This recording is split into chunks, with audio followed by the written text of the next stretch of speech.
Hermanos, buenos días. Los saludo en el nombre del Señor Jesucristo. Quiero pedirles que por favor abramos la copia de nuestras Biblias en la primera epístola del apóstol San Pedro. Hoy día vamos a iniciar, hermanos, el estudio expositivo de la epístola que escribió el apóstol San Pedro. Se le llama una epístola católica o universal. Católico significa universal. No debemos espantarnos si es que en algún momento leemos, tal vez comentario a la epístola católica, no es de la Iglesia Católica Romana, Una cosa es el catolicismo romano y otra el catolicismo de esta epístola. Significa universal, la epístola universal del apóstol San Pedro, y vamos a leer los dos primeros versículos, aunque la próxima semana vamos a comenzar nosotros a estudiar un poco más de profundidad esta salutación que hace el apóstol Pedro. Yo quisiera en esta oportunidad que nosotros podamos tener una introducción breve a esta epístola, conocer un poco más desde una perspectiva más amplia qué cosa es lo que nosotros vamos a estudiar, pero yo quisiera enfocarme principalmente en tres aspectos: en la fecha de la redacción de la carta, el contenido de la carta, que lo vamos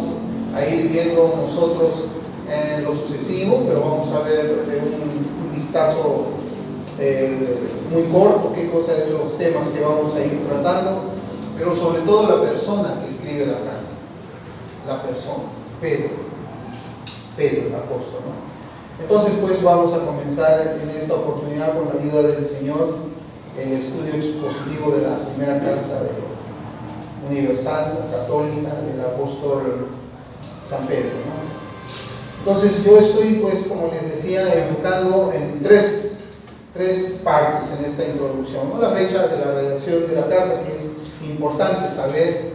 También vamos a ver a quiénes les escribe, el contenido de la carta y la persona que escribe la carta, Y estoy dejando para la última parte de esta introducción unas palabras acerca del apóstol Pedro, o San Pedro también, como nosotros podemos leer.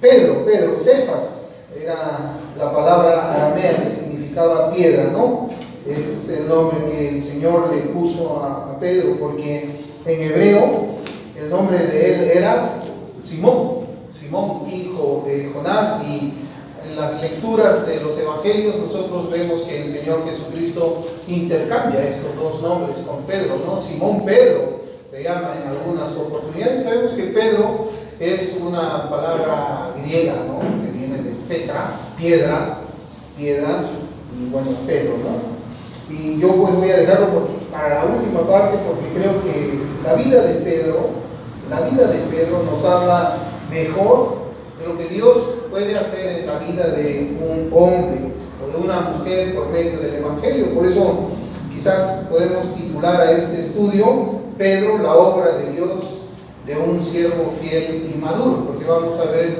cómo es que Dios hace la obra en este hombre, Yo pienso que tenemos ya una idea acerca de cómo es que era Pedro cuando comenzó como discípulo, como apóstol del Señor, y cómo es que terminó. Estamos leyendo, vamos a estudiar nosotros cómo es que Pedro terminó, cómo es que el Señor moldeó su carácter y el Señor continuaba trabajando. Había llevado a Pedro desde ser un hombre muy impetuoso a ser un hombre muy manso, Todo eso es la obra del Espíritu Santo. Es una obra poderosa. Nadie puede resistir la salvación del Señor, nadie puede resistir la santificación que el Señor también hace en los suyos. El autor de esta carta se identifica a sí mismo desde la introducción como Pedro. Vamos a leer los versículos 1 y 2. Dice: Pedro, apóstol de Jesucristo, a los expatriados de la dispersión en el Ponto, Galacia, Capadocia, Asia y Bitinia, elegidos según la presciencia de Dios Padre en santificación del Espíritu, para obedecer y ser rociados con la sangre de Jesucristo, gracia y paz os sean multiplicados. Acá vemos que el autor mismo se identifica, es Pedro, apóstol de Jesucristo. En esa parte a nosotros no debe cabernos absolutamente ninguna duda quién es el autor de esta carta, ¿no? Y en el contenido nosotros vemos que nos dice al final, por ejemplo, que él escribe desde Babilonia, ¿no? En 1 Pedro 5:3 es el lugar de la redacción de la carta. Y Babilonia era esta ciudad, Babilonia, es considerada por muchos comentaristas como un nombre en código para referirse a la ciudad de Roma. O sea, muchos comentaristas están de acuerdo en que Pedro está escribiendo esta epístola desde la ciudad de Roma. Esto lo ve usted en 1 Pedro 5:13. Otro dato que vemos también al final de la epístola es que hallamos al final en 1 Pedro 5:12 el nombre de Silas o Silvano. ¿No? Sabemos quién era Silas. Silas era también compañero del apóstol Pablo en los viajes misioneros. Y Silvano, ¿no? Ahí se llama en 1 Pedro 5:12, y había servido como un amanuense. ¿Qué es un amanuense? Es un escribano. O sea, Pedro, inspirado por el Espíritu Santo, él estaba hablando palabras y esas palabras eran escritas en la epístola por Silvano. Él era el amanuense o escribano, ¿no? De todas las palabras inspiradas por el Espíritu Santo que el apóstol Pedro hablaba. Y esto no quita que el autor de la carta sea el apóstol Pedro. Así también nosotros encontramos que el apóstol Pablo, en muchas de sus cartas, él también tiene un escribano. Él iba escribiendo mientras Pablo iba hablando, ¿no? Y generalmente podemos encontrar de que Pablo muchas veces decía que de su puño y letra él escribía la despedida, ¿no? La despedida él la escribía de su puño y letra. En cuanto a la fecha de la composición de la carta, existen diferentes teorías de los comentaristas y los académicos bíblicos, ¿no? Algunos sitúan la carta entre la década de los años 60 después de Cristo, y este cálculo, tal vez más preciso, lleva a muchos a pensar que fue antes del año 64, cuando el emperador Nerón incendió la ciudad de Roma, lo cual pues desató una persecución fiera contra todos los seguidores de Cristo. ¿Por qué? Porque Nerón había calumniado a los cristianos de ese incendio. Las maldades que él había cometido, él había cargado la culpa sobre los cristianos que estaban en Roma, y eso hizo de que aún los ciudadanos de esa ciudad odiasen con todo su corazón, con todas sus fuerzas a Cristo y a los cristianos, ¿no? No solamente en aquella ciudad, sino también en todo el Imperio Romano. Hay que recordar que parte de ese Imperio Romano también era Jerusalén entonces, ¿no? Hasta el año 70, en que entra el general Tito a la ciudad y destruye absolutamente todo. Corrompe toda la religión judía. Dentro del templo hacen ingresar a sus águilas, a sus propios dioses, dentro del templo de Salomón. Y pues prácticamente eso era el cumplimiento de una de las profecías de Daniel, en las semanas de Daniel. Los creyentes, ¿a quienes Pedro les escribe? Pedro le escribe a toda la iglesia, nos está escribiendo también a nosotros, ¿no? Pero le escribe a creyentes que estaban viviendo en una sociedad que se oponía al Señor Jesucristo. Por esa razón en que los romanos pues estaban aborreciendo a los cristianos, los aborrecían, los odiaban. Es una sociedad como la nuestra. Nosotros vivimos también ahora en el mundo caído odia a Cristo, lo odia, lo aborrece, no quiere saber nada, y cada vez es más y más fuerte ese odio, ese aborrecimiento, ¿no? Ahora que yo estaba viniendo para acá, el conductor del taxi me comenzaba a decir de que él ahora, inclusive cuando iba a esas reuniones a las que solía ir cuando era muy muchacho, un católico romano, de un padre, no recuerdo qué el nombre del padre, en una capillita por ahí, por el distrito donde yo estoy viviendo, dice de que antes los viernes eso estaba lleno de personas, era prácticamente imposible encontrar una silla donde poder sentarse, y escuchar, ¿no?, las enseñanzas católicas romanas. Él dice que hoy día esos lugares están vacíos, ¿no? O sea, y él más bien decía de cómo que había un crecimiento en la fe evangélica aquí en el Perú, pero eso es un síntoma de que nosotros estamos viviendo en un tiempo en el que se aborrece el cristianismo. No se aborrece la religión, se aborrece el cristianismo, porque cada cual tiene su propia religión. La religión de muchas personas son el mismo yo, ¿no? Yo soy mi Dios. Un ateo es yo soy mi Dios. Y hay personas que se preocupan más de ellos mismos que en lugar de estar buscando la verdad en las escrituras, ¿no? Entonces, nosotros vivimos en una sociedad que se opone a Jesucristo. Ellos también vivieron en una sociedad perseguida, los perseguían a ellos con mucha hostilidad, y Pedro pues les da indicaciones de la forma en que ellos debían de vivir aún en medio de esa persecución fiera que había, ¿no? De ese aborrecimiento hacia Cristo, hacia los cristianos, así como nosotros vivimos en estos días. Ellos eran hostiles a la fe cristiana, y hoy día también nosotros encontramos mucha hostilidad a la fe cristiana. Siempre yo les he comentado, o en algunas oportunidades, de que es muy interesante que cuando las personas conversan de religión, ellos tienen una conversación muy amena, muy agradable, muy pacífica. Cuando, por ejemplo, se habla de Buda, cuando las personas hablan de Buda, las personas están tranquilas, están contentas, risueñas. Cuando hablan de la Virgen María, en un sentido católico romano, también están muy felices, sonrientes, se agradan de una conversación de esa naturaleza. Pero cuando hablamos de Jesucristo, cuando usted menciona el nombre de Jesucristo, ahí las cosas cambian.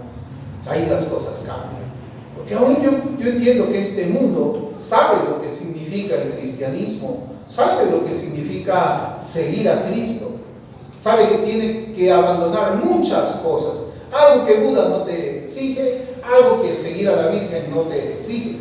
Por eso es que nosotros vivimos en una sociedad, como yo le decía al Señor que me traía por acá, le estaba enseñando un poco de teología, porque él de alguna manera me parecía que quería enseñarme que su espiritualidad intermitente de una vez cada 15 días, abrir algún libro que tenga que ver con la religión lo iba a salvar. Pero yo le hablaba a él hablamos del ateísmo. Yo le hablaba a él del ateísmo. Y nosotros vivimos en una sociedad que podemos dividirla entre creyentes y ateos. Y alguien puede decir, pero yo no soy un ateo, yo creo en Buda, yo creo en la Virgen, yo creo que hay un Dios. Entonces esa fue la respuesta que él me dijo: no, yo no soy ateo, yo creo en Dios. Y evidentemente yo le había hablado a él acerca de la epístola de Santiago, cuando el escritor, que es el Espíritu Santo, nos dice: ¿tú crees en Dios? Haces bien, los demonios también creen y tiemblan. Le hablé de las palabras del Señor Jesucristo, donde el Señor dice claramente: no todo aquel que me dice Señor, Señor, entrará en el reino de los cielos. Entonces pasé ahí a explicarle un poco qué era lo que significaba ser ateo, pero se lo dividí en dos partes: el ateo teórico y el ateo práctico. Yo le decía: ¿quién es el ateo teórico? El ateo teórico es el que dice no existe Dios y vive como un demonio, como si Dios no existiese. Y el ateo práctico es el que dice: no, Dios sí existe, pero igual vive como los demonios, vive como si Dios no existiera. Dice: Dios existe, pero vive pisoteando sus mandamientos y sus preceptos. Yo le pregunté a usted: ¿cree usted que un teórico práctico puede ser salvo? Y él entendía que no podía ser salvo. Y nosotros vivimos en esos tiempos, rodeados de ateos teóricos, ateos prácticos. Y esos ateos persiguen la religión cristiana porque la aborrecen. La Escritura sí lo enseña también, que la luz vino a este mundo, pero los hombres aborrecieron esa luz porque amaron más las tinieblas, porque sus obras eran malas. Entonces vivimos nosotros en una sociedad donde la tiniebla se vuelve más y más densa, más oscura y más oscura, y esa oscuridad mayor hace que nuestra luz brille más, ¿verdad? cuando hay más o menos como que está a las 6 de la tarde, no estamos ni entre oscuro ni claro, la luz todavía se ve como luz, pero resalta más cuando está en medio de las tinieblas más densas. Y así debe ser la vida de un cristiano. Yo creo que eso es lo que la Escritura nos enseña, y también el apóstol Pedro nos enseña en esta epístola, ¿no? Nos enseña cómo debemos vivir en una sociedad hostil a Jesucristo, sin dejar de predicar el evangelio de la salvación también en la persona de Jesucristo. Esa iglesia era perseguida, pero esa iglesia predicaba el evangelio. Y nosotros también debemos de vivir así, aún en medio de esta hostilidad hacia el Señor Jesucristo. Debemos siempre orar a Dios para que nos pueda conceder sabiduría y así predicar el mensaje del evangelio. 1 Pedro 1:1, miren cómo dice: Pedro, apóstol de Jesucristo, a los expatriados de la dispersión en el Ponto, Galacia, Capadocia, Asia y Bitinia. Yo tengo dos traducciones más de dos Biblias diferentes para que podamos entender qué cosa es lo que Pedro está escribiendo aquí. ¿Quiénes son esos expatriados de la dispersión? Por ejemplo, la versión Dios habla hoy de 1996 dice: Pedro, apóstol de Jesucristo, saluda a los que viven esparcidos fuera de su patria. Eso es lo que significa, esparcidos fuera de su patria. Y la versión Jeremías, la Biblia de Jeremías del año 1976, dice también unas palabras muy similares. Dice: a los que viven como extranjeros en la dispersión. Extranjeros en la dispersión, es decir, se trata de creyentes que habían abandonado su país, habían abandonado su patria a causa o por causa de la persecución contra ellos. Y ellos estaban esparcidos por el mundo conocido de aquel entonces, que era prácticamente el Imperio Romano, ¿no? Entonces, el término dispersión, ¿qué significa? Es el término diásporas, ¿no? Y se refiere típicamente a los judíos. Es una palabra que el judío entendía completamente, rápidamente, que es una diáspora. Son judíos esparcidos por territorios gentiles. Nosotros podemos reconocer esas diásporas también en el libro de los Hechos, ¿no? Cuando Pablo hacía viajes fuera del pueblo de Israel, fuera de Jerusalén, él comenzó a llevar el evangelio a los gentiles. Él era el apóstol de los gentiles. Él iba a tierras donde habían paganos, donde habían gentiles. ¿Y qué encontraba allí cuando él llegaba? Sinagogas de los judíos, ¿no? Esos eran los judíos helenistas. Ellos hablaban griego, hablaban también hebreo, pero habían comenzado a desarrollar su vida fuera de su patria, en tierras gentiles, ¿no? Eso es una diáspora, así es que queremos verlo así. Y aquí Pedro está aplicando a los cristianos un término que antes estaba reservado para los judíos. En cierta manera, yo creo que nosotros también estamos lejos de nuestra patria. ¿Dónde es nuestra patria? Nuestra patria es celestial. Vamos aquí en el Perú, pero nuestra patria no es el Perú. Nuestra patria es celestial, ¿no? Tenemos también nuestros hermanos que siempre nos visitan de Venezuela. Perú no es su patria, Venezuela tampoco es su patria es el cielo. Estamos aquí yendo por diferentes lugares, pero esa no es nuestra patria. No es cierto, hemos nacido en un lugar determinado, pero somos extranjeros aquí en la tierra, somos peregrinos aquí en la tierra. Es algo que tenemos que siempre recordar. Entonces, ya sean judíos o gentiles, todos los cristianos son en cierto sentido extranjeros en este mundo, habiendo sido regenerados y llamados a salir. Somos extranjeros. ¿Por qué somos extranjeros acá? Porque cuando el Señor nos salva y nos hace ese llamamiento santo que termina en el nuevo nacimiento, en la conversión, en volvernos cristianos, nosotros hemos sido llamados a salir. ¿A salir de dónde? ¿De Perú? No.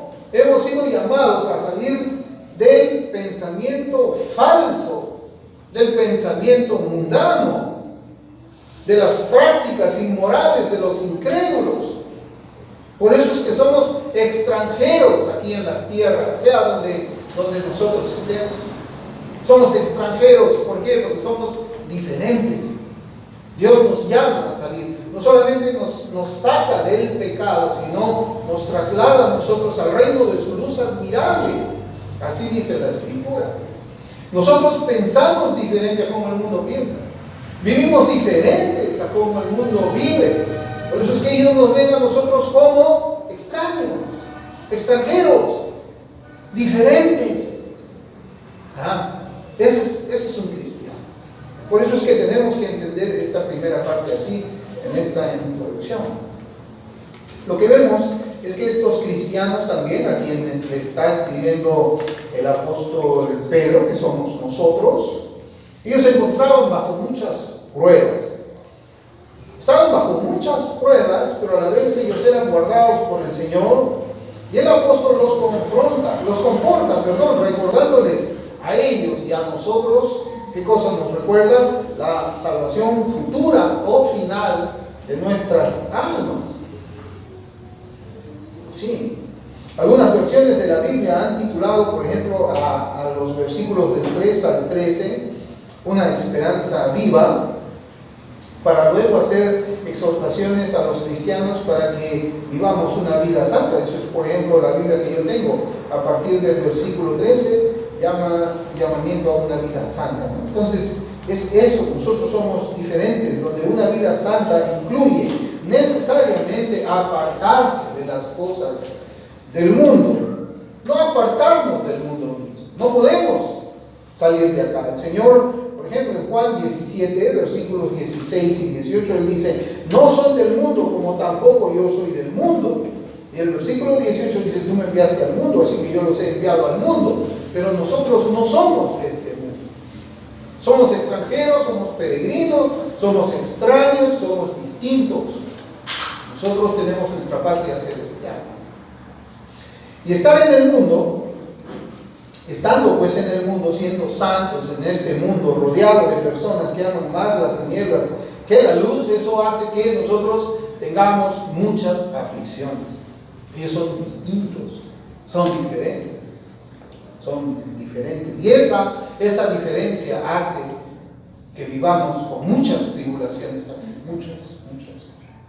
Nosotros podemos ver, por ejemplo, países donde se aprueba, ¿no?, la homosexualidad, el matrimonio gay, donde prácticamente se habla, ¿no?, de la justicia social, justicia entre comillas, la justicia de las minorías, le llaman así. Todo eso es una narrativa que puede sonar algo justo, pero ¿saben qué cosa es? Es la legalización del pecado, ¿no? O sea, hemos conocido nosotros de muchos testimonios de, por ejemplo, personas, autoridades municipales, ¿no?, que intervenían cuando, por ejemplo, dos hombres se besaban en una plaza pública delante de los niños a plena luz del día. Los intervenían porque eso era un acto que iba en contra de las buenas costumbres y la moral. Pero ¿qué cosa es lo que hacía la autoridad superior en esos casos? Despedían a ellos, ¿no? Porque ese es el derecho de las minorías, ¿no? No es otra cosa que aprobar el pecado. Entonces, todo eso trae aflicción a nuestras almas. Ver cómo es que el pecado abunda, cómo es que el pecado sobreabunda. Hay diferentes tipos de aflicciones. No solamente es la aflicción de la persecución, como posiblemente también vayamos a atravesar nosotros como cristianos, quizás no muy lejos. Por eso la vida del cristiano es una vida contraria a la vida de aquellos que son incrédulos. Y como creyentes, además pues de tener una esperanza viva, tenemos también muchas obligaciones dadas por el Señor mientras estamos peregrinando aquí en la tierra. Y en esta carta nosotros encontramos, entre muchas otras enseñanzas y direcciones, nuestros deberes como, por ejemplo, esposos. Aquí nos enseña cuál es el deber de los esposos. También nos da instrucciones divinas acerca de la manera en que debemos responder a la persecución. ¿Cómo responderíamos nosotros a la persecución? Pues acá Pedro, inspirado por el Espíritu Santo, nos dice qué es lo que tenemos que hacer. También nos habla él acerca del sometimiento a las autoridades que son puestas por Dios. Ese es un tema que también es muy importante para nosotros. Hermanos, cuando una autoridad comienza a legislar cosas que son contrarias a la palabra de Dios, ellos ya han perdido legitimidad. Como estudiamos en el libro de los Hechos, cuando las autoridades de aquel momento, que era el concilio de los ancianos, el Sanedrín, les habían indicado a Pedro y Juan que no predicasen más el nombre de Jesucristo. Eso es una orden del gobierno para los apóstoles. ¿Qué respondieron los apóstoles? Es preciso obedecer a Dios antes que a los hombres. Desde el momento que el gobierno hace eso, pierde legitimidad desde el punto de vista bíblico, y nosotros no estamos obligados a obedecer, no estamos obligados a obedecer, ¿no? También nos enseña la carta nuestra actitud frente a los padecimientos por seguir al Señor Jesucristo. También nos enseña los deberes de aquellos que deben apacentar la grey, de los pastores. Pero siempre nosotros vamos a notar que el autor nos recuerda que es el Espíritu Santo que nos hace recordar que somos herederos de la gloria eterna con el Señor Jesucristo. Es una carta que nos enseña acerca de las tribulaciones, pero por un lado nos consuela, que miremos así de lejos esa esperanza viva en el Señor Jesucristo. Un día nosotros vamos a estar con Él. Sabemos nosotros pues que el Evangelio es el mensaje de salvación. Nadie, absolutamente nadie puede ser salvo si no escucha el Evangelio. Tristemente nosotros vivimos en los tiempos en que, por ejemplo, Billy Graham, Joel Osteen, esos predicadores famosos, han adoptado la posición universalista, ¿no?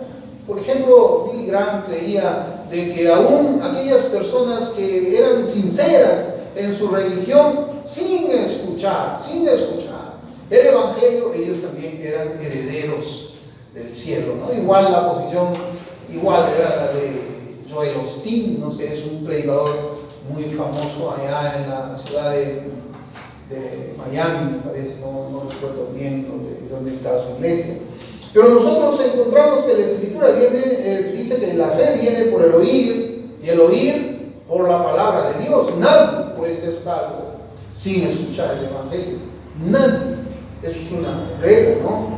Sin embargo, el Señor nos dice por medio de la pluma del apóstol Pedro que como creyentes nuestras vidas consagradas y piadosas hablarán del poder real del Evangelio a aquellos que están sin Cristo y sin Dios por el mundo. Hermano, no es solamente predicar el Evangelio, sino que la persona que predica el Evangelio debe tener una vida santa, porque con nuestras actitudes, con nuestras palabras, con nuestros estilos de vida, es muy posible que nosotros o reforzamos el poder del Evangelio o negamos el poder del Evangelio. Yo he conocido muchos que hablan de una doctrina del antiseñorío de Cristo, que están pues ellos en los conciertos salseros, beben cerveza, fuman sus habanos, están exactamente igual con el mundo, pero también quieren predicarle después el Evangelio al mundo. Pues ¿qué Evangelio vas a predicar? Aquella persona que escucha el Evangelio y es sujeto de la obra poderosa del Espíritu Santo es convertido en una nueva criatura. Es convertido en nueva criatura. ¿Qué nueva criatura es el que está predicando el Evangelio cuando vive igual que el mundo? Pues la otra persona va a decir: wow, este bebe, este fuma. Yo no bebo ni fumo, yo estoy en mejor condición que él. Yo no necesito ese Evangelio. Y eso es lo que nos enseña Pedro, que debemos ser santos en toda nuestra manera de vivir. Es cierto, cuando yo puedo tener una vida santa, una vida piadosa, eso no va a salvar a otra persona. Pero eso va a ayudar a que las personas puedan comprender la anchura, la profundidad, la altura del poder del Evangelio de Cristo, que es lo que verdaderamente hace Dios cuando salva a un pecador. Bueno, a pesar también de todos los sufrimientos de los creyentes en esta tierra, esta carta nos dice que somos también el ejército de Dios. El ejército de Dios, un ejército de Dios utilizado como sus instrumentos para pregonar la redención de los pecadores por la obra de Cristo en la cruz del Calvario. Eso es lo que nosotros somos. Somos un ejército Le digo, no somos el ejército de salvación, eso es otra denominación. Bueno, ahora yo quisiera que conversemos, hermanos, en esta introducción, hablando un poco de la persona de Pedro, el apóstol Pedro, el autor de esta carta. Yo creo que cuando no sé cuántas veces hemos leído los evangelios, dependiendo, ¿no?, de cuánto tiempo estamos nosotros en los caminos de la fe, pero aquellos que tienen más tiempo en la fe deben haber leído muchas veces Mateo, Marcos, Lucas, Juan, y ahí hemos visto cómo es que era Pedro, cómo es que era el apóstol Pedro. Yo quisiera ver la persona de Pedro, pero yo también quiero comentarles una anécdota de la vida real, una anécdota muy interesante de la vida real, y que hoy día también en la mañana estábamos recordando un poco con mi esposa, ¿no? Yo quiero comentarles acerca de un creyente que era nuevo en la fe, un creyente nuevo en la fe, que en cierta ocasión, cuando en su iglesia estaba reunida los días jueves para hacer los estudios bíblicos, los días jueves, en esa iglesia comenzaban los estudios bíblicos, me parece como a las 7 de la noche y terminaban como a las 10 de la noche, porque también se adoraba, se tocaba la guitarra y se cantaban algunos himnos. Bueno, en esas reuniones de estudio bíblico de media semana, ese hermano nuevo en la fe, pidió el uso de la palabra, levantó la mano y pidió permiso al pastor para hacer uso de la palabra ahí en medio del estudio bíblico. Había muchos hermanos, muchas hermanas que estaban allí congregándose en la iglesia. Y dijo, quiero hablar. Y él dijo de una manera muy impetuosa, de una manera tosca, podemos decir así. Él dijo, ¿qué están haciendo ustedes aquí sentados con sus Biblias abiertas mientras el mundo se va al infierno sin Cristo? ¿Qué hacen acá perdiendo el tiempo? Deberían estar afuera predicando el evangelio. Deberíamos estar en las calles. ¿Qué hacemos acá? En otra oportunidad también, como en esa iglesia, hermanos, no había un techo así como nosotros tenemos, sino había como una especie de carpa. Y había unos vecinos que se quejaban ya de una manera grosera y también agresiva. Este creyente nuevo en la fe le dice a su pastor, pastor, ni que se atrevan ellos a ponerle la mano encima, porque ahí van a ver que no deben de poner la mano sobre un siervo de Dios. Ese creyente era yo.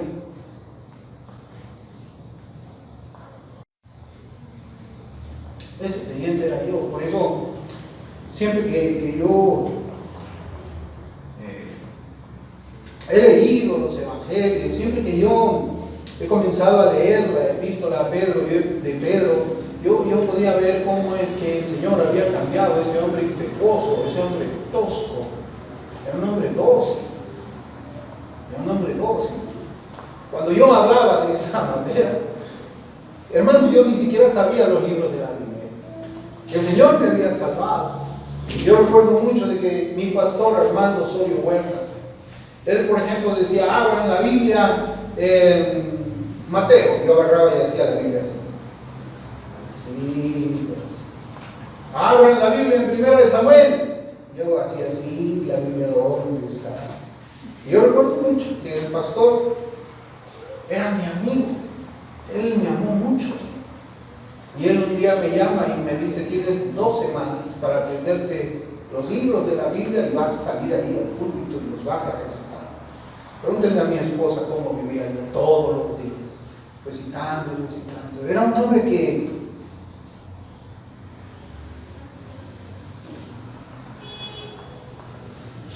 él, cuando oraba por mí, lloraba.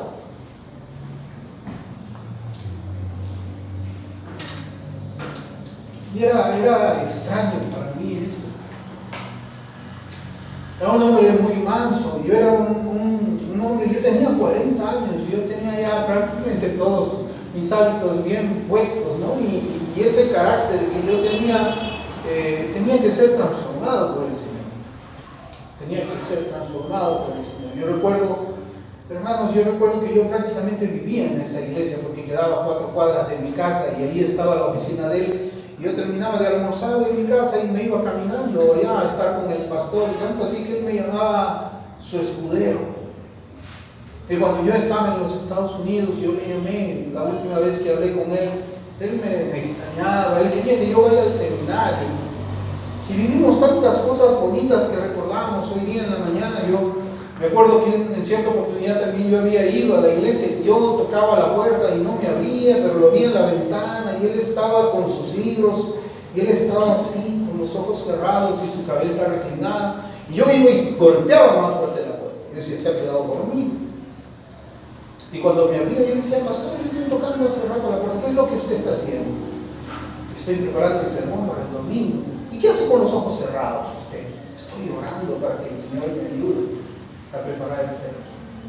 Yo iba aprendiendo de él. Yo lo veía con los zapatos sucios, llenos de polvo. Y él decía, ¿de dónde viene usted, pastor? Vengo de las misiones allá donde no hay vereda, no hay nada. Todo su pantalón sucio de tierra. Y él me dijo a mí, ¿quieres ir? No, yo no voy a ir a esos sitios, yo no voy a ensuciarme los zapatos. Y mi esposa recordaba que yo he terminado todo empolvado cuando tuve que viajar en mula, tuve que viajar en la parte de atrás de una pick-up y toda la tierra me caía y yo la tragaba para llevar el evangelio a otros lugares. Ya habían pasado muchos años y el Señor estaba trabajando en mi vida. Y el Señor debe también trabajar en la vida de cada uno de nosotros. No debemos ser los mismos que hemos sido el año pasado. Debemos de ir siendo semejantes a la imagen de nuestro Señor Jesucristo.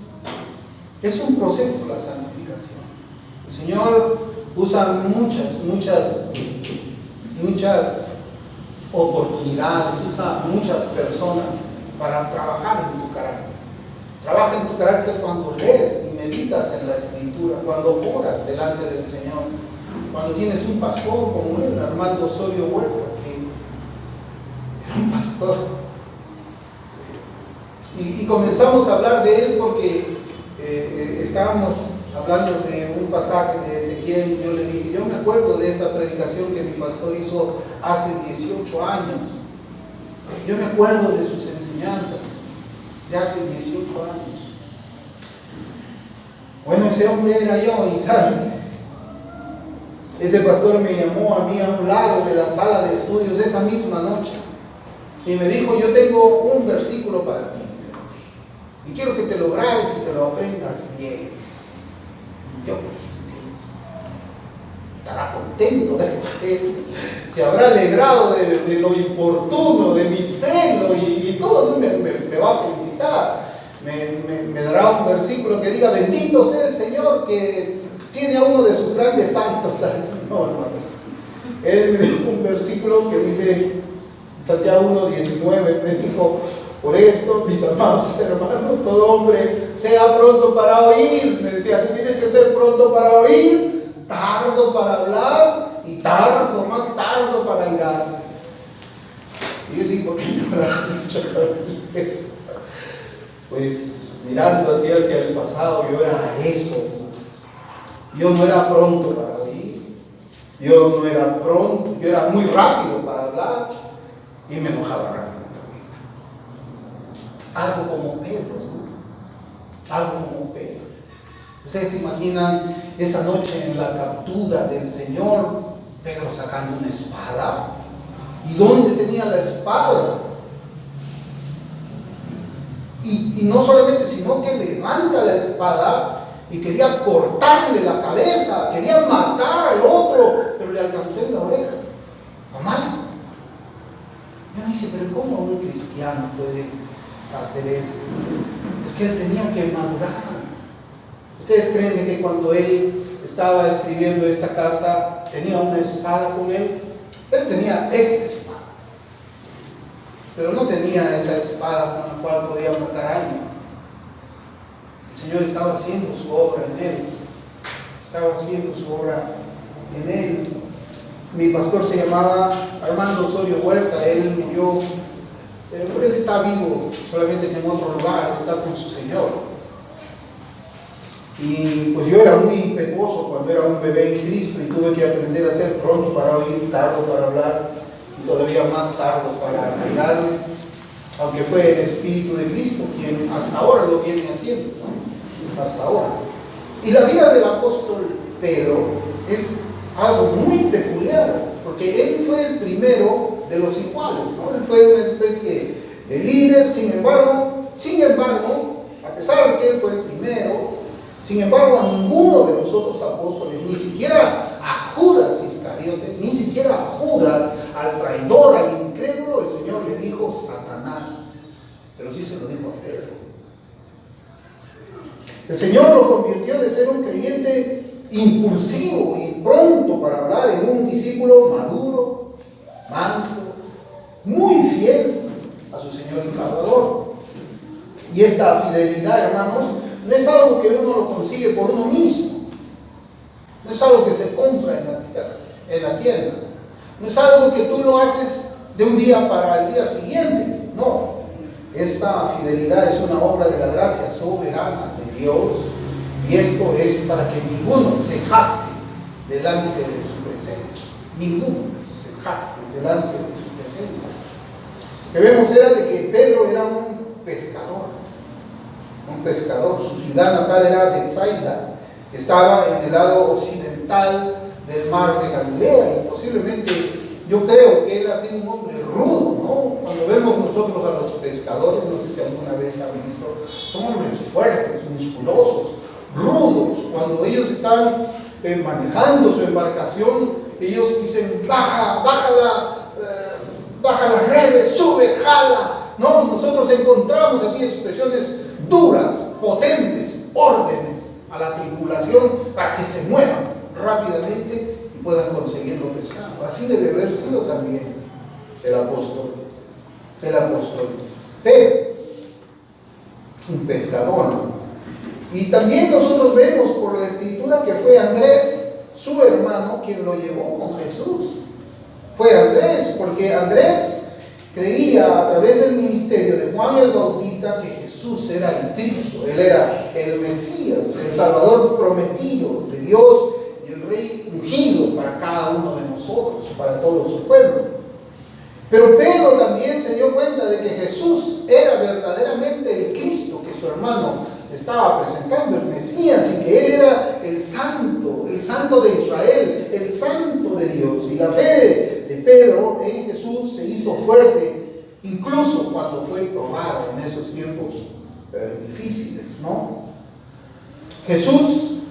Cuando el Señor Jesús desafió a los 12 apóstoles sobre si ellos también lo dejarían junto con la multitud, ahí en Juan 6 nosotros leemos de que cuando el Señor Jesucristo comenzó a enseñar las demandas del Evangelio, el costo de seguir a Cristo, dice que las muchedumbres comenzaron a irse y solamente se habían quedado los 12 allí.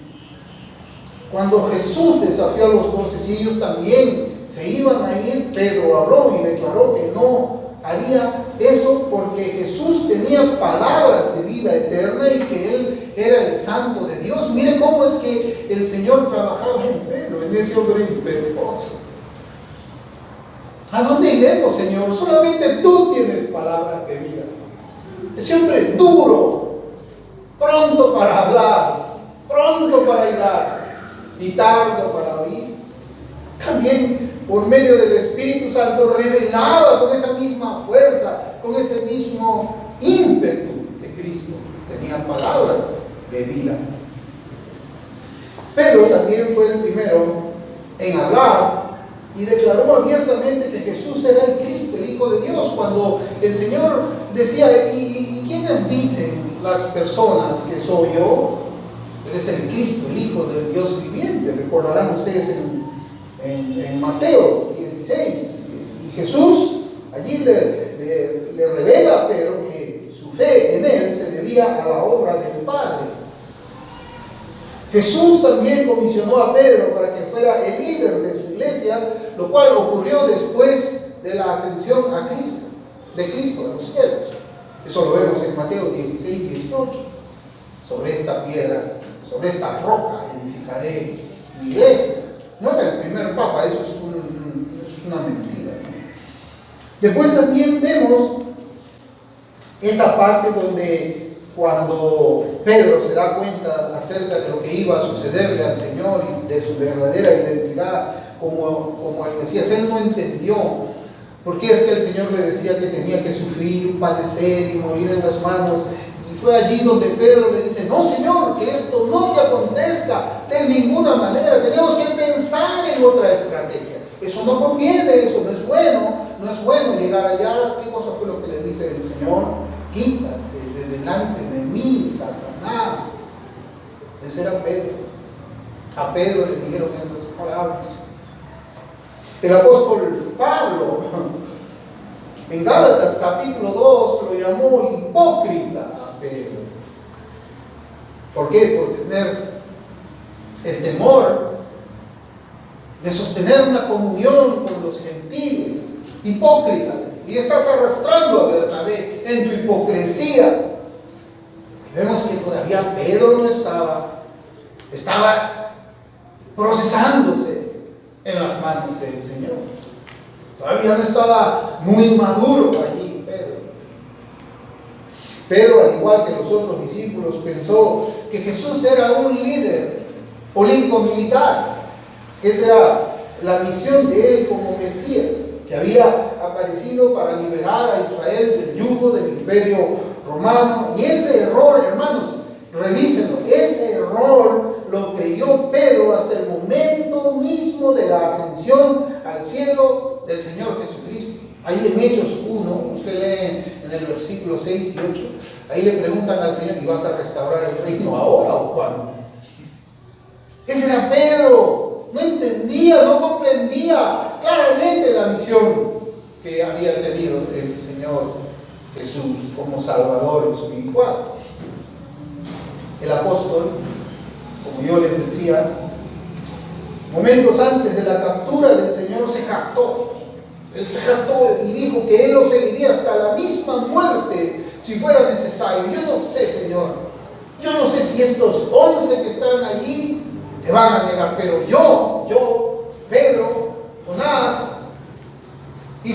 Simón, hijo de Jonás, yo jamás, nunca te voy a negar. Yo voy a morir contigo si es que eso fuese necesario.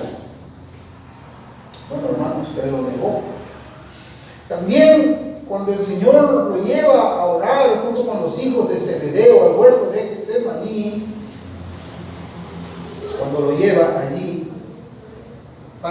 para interceder, para buscar fortaleza espiritual por ese momento que iba a ser la captura, un momento que se necesitaba bastante entereza espiritual, el Señor los llama a orar a ellos.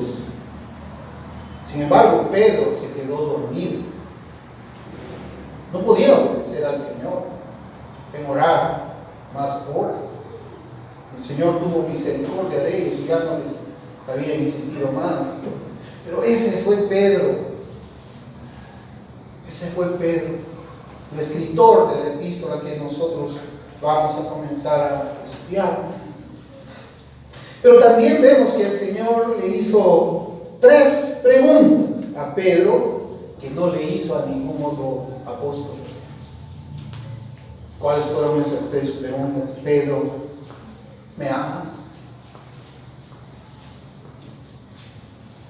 Es la pregunta para nosotros. ¿Usted le ama al Señor?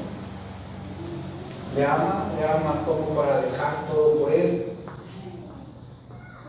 Y luego el Señor misericordioso, después que Pedro, ya triste, en la tercera vez que le habían preguntado, el Señor le dice a Pedro, le dice: sígueme. A Pedro. Pedro pasó de ser un rudo pescador de peces a ser un manso pescador de hombres.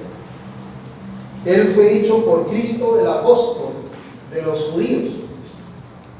Y finalmente, hermanos, en el día de Pentecostés, Pedro fue lleno del Espíritu Santo, se convirtió él en la morada del Espíritu de Cristo, y a partir de allí el Señor comenzó a obrar en su vida para convertirlo en el Pedro que escribió la carta que vamos a estudiar en los próximos domingos con la ayuda del Señor. En la Escritura no está registrada la muerte del apóstol Pedro, pero la historia sí lo ha registrado. Hay un libro que se llama el Libro de los Mártires de John Fox, donde habla acerca de la muerte de Pedro, y él escribe lo siguiente, y comienzo la cita. Entre muchos otros santos, el bienaventurado apóstol Pedro fue condenado a muerte y crucificado, como algunos escriben, en Roma. Aunque otros, y no sin buenas razones, tienen sus dudas acerca de ello. Egésipo dice que Nerón buscó razones contra Pedro para darle muerte, y que cuando el pueblo se dio cuenta, le rogaron insistentemente a Pedro que huyera de la ciudad. Pedro, ante la insistencia de ellos, quedó finalmente persuadido y se dispuso a huir, pero llegando a la puerta vio al Señor Cristo, acudiendo a él, a quien adorándole le dijo: Señor, ¿a dónde vas? A lo que él respondió: a ser de nuevo crucificado. Con esto, Pedro, dándose cuenta de que se refería a su propio sufrimiento, volvió a la ciudad. Jerónimo dice que fue crucificado cabeza abajo, con los pies arriba, por petición propia, porque era, dijo, indigno de ser crucificado de la misma forma y manera que el Señor. Ya no lo negó, ya no tuvo miedo de perder su vida por el Señor, sino que Él la entregó. Hay otro relato en la historia, es de Eusebio de Cesarea. Él relata que antes de sufrir la cruz, el apóstol Pedro tuvo que ver la muerte por crucifixión de su esposa. Eusebio lo relata de esta manera. Y ya que hemos mencionado este tema, no es impropio unir otra cuenta que sea dada por el mismo autor y que valga la pena leer. En el 7º libro de su Estromata escribe lo siguiente. Dicen en consecuencia que cuando el beato Pedro vio a su propia esposa llevada a la muerte, se regocijó por su citación y su regreso a casa, y la llamó muy alentadora y reconfortante, dirigiéndose a ella por su nombre y diciendo: acuérdate del Señor. Tal fue el matrimonio de los bienaventurados y su perfecta disposición hacia aquellos más queridos para ellos. Esta cuenta está en consonancia con el tema en cuestión. He relatado aquí en su lugar apropiado. La historia eclesiástica, libro 3, 32.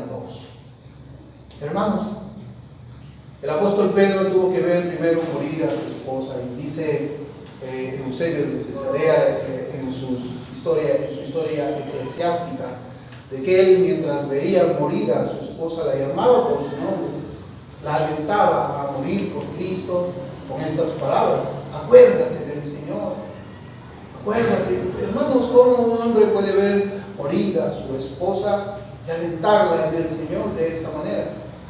Y después que su esposa murió, es que lo toman a él para crucificarle, y es donde él pide ser crucificado de cabeza, porque no era digno de morir de la misma forma como había muerto el Señor.